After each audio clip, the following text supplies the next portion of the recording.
Good morning, everyone. My name is Richard Baldwin, and I am the academic advisor here at the English Language Center. If you have any questions about applying to a university, or if you need help with your application, you can come see me in my office. So this morning, I want to give you a general introduction to the university system here in the United States and Canada.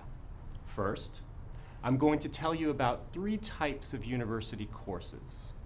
And then my second main topic is course requirements. Which are what you have to do in order to pass the course, okay?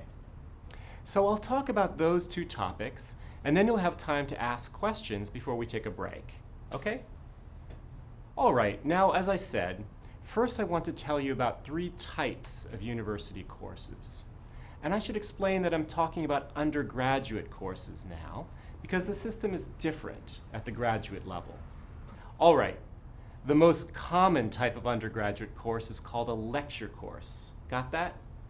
A lecture course. Now, basically, in a lecture course, the professor talks and the students sit and take notes. This is very important, taking notes. I mean, because most of the time, the information in a lecture is not the same as the information in your books. And you can expect to have questions on your exams that are based on the lectures.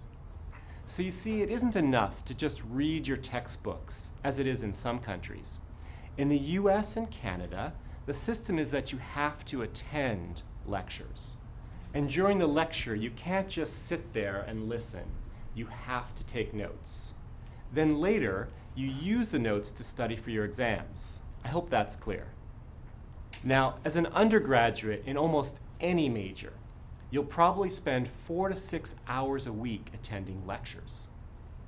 But that's 4 to 6 hours for each lecture course. Do you understand?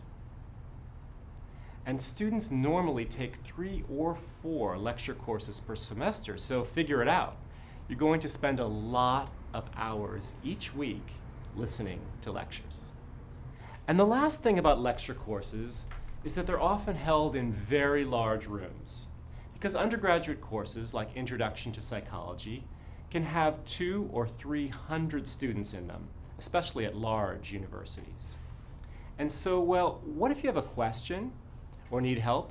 There's no way that one professor can meet with 300 students, right? That's why each week, all the students in a lecture course are divided into groups for a special kind of class called a discussion section, which meets 2 or 3 hours a week, and it's smaller, maybe 20 or 30 students. Your discussion section is a place where you can ask questions about the lectures and the readings and go over homework. But this class isn't taught by your professors.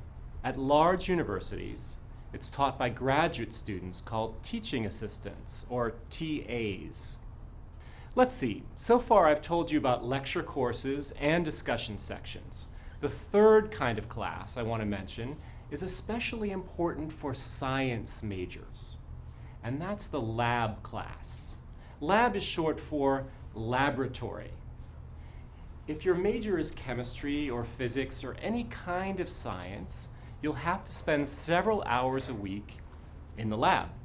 This is where you do your experiments.